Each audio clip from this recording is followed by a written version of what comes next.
प्रकृति में निरंतर परिवर्तन होते रहते हैं। ये परिवर्तन दो प्रकार के होते हैं, भौतिक परिवर्तन और रासायनिक परिवर्तन। भौतिक परिवर्तन वह परिवर्तन होता है जिसमें कोई नया पदार्थ नहीं बनता है, और रासायनिक परिवर्तन वह परिवर्तन होता है जिसमें दो अभिकारक मिलकर एक उत्पाद बनाते हैं, अर्थात नया पदार्थ बनता है।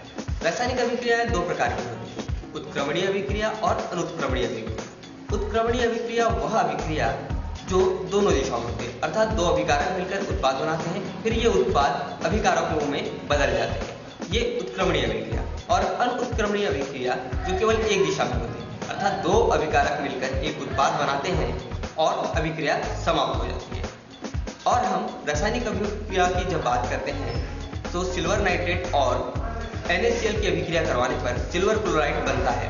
उसी प्रकार जब हम NaNO3 और H2SO4 की अभिक्रिया करवाते हैं तो NaHSO4 और HNO3 बनता है। और जब हम इसका निष्कर्षात्मक परीक्षण करते हैं कॉपर के साथ तो हल्के भूरे रंग की गैस देखने को मिलती है। यह गैस नाइट्रस ऑक्साइड है। यह अम्लीय मूलकों का परीक्षण है। आइए प्रयोग द्वारा जानें ये अभिक्रियाएं होती हैं।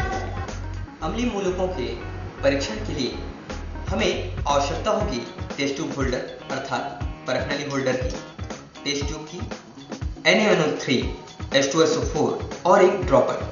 और इसके निष्कर्षात्मक परीक्षण के लिए हमें आवश्यकता होगी कॉपर की छीलन अर्थात तांबे की छीलन की। यह है टेस्ट ट्यूब होल्डर। इसके द्वारा हम टेस्ट ट्यूब को पकड़ेंगे अर्थात परखनली को पकड़ेंगे।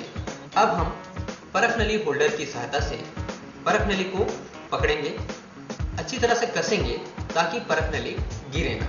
अब हम इस परखनली में NaNO3 का विलयन डालेंगे ड्रॉपर की सहायता से।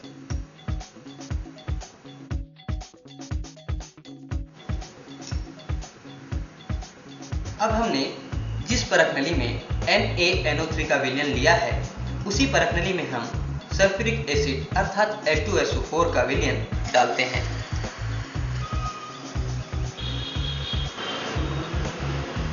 आपने देखा कि H2SO4 डालते ही इसका रंग परिवर्तित हो गया और भूरे रंग की गैस निकली, और ये तीखी गंध होती है, और ये निकलने वाली गैस नाइट्रिक ऑक्साइड है।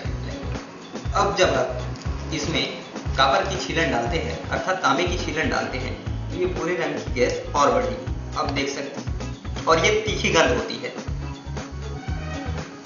और ये निकलने वाली गैस नाइट्रिक ऑक्साइड है। अब आप देखेंगे इस रासायनिक अभिक्रिया में तांबे की छीलन डालते ही इस विलयन का रंग परिवर्तित हो गया, अर्थात इसके अंदर रासायनिक अभिक्रिया हो रही है और भूरे रंग की गैस निकल